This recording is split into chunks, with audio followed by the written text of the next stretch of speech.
बिस्मिल्लाहिर्रहमानिर्रहीम, अस्सलाम वालेकुम। मैं हूं नासिर कुरैशी, आप देख रहे हैं गमगोल प्रॉपर्टी यूट्यूब चैनल। बहुत ही प्यारा ऑप्शन लेकर आया गमगोल प्रॉपर्टी। सदर के बहुत अप्रोच वाइज है, मैच हॉस्पिटल के बहुत अप्रोच वाइज।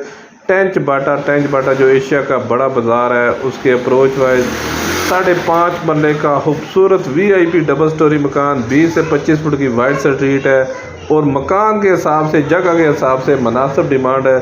2 करोड़ 20 लाख रुपया डिमांड है। नक्शा पास है, पानी बिजली लगा हुआ है, पानी बोर का खुला है। बेहतरीन ऑप्शन रिहाइश के लिए 5.5 मरले का 2 करोड़ 20 लाख रुपया डिमांड है इसकी।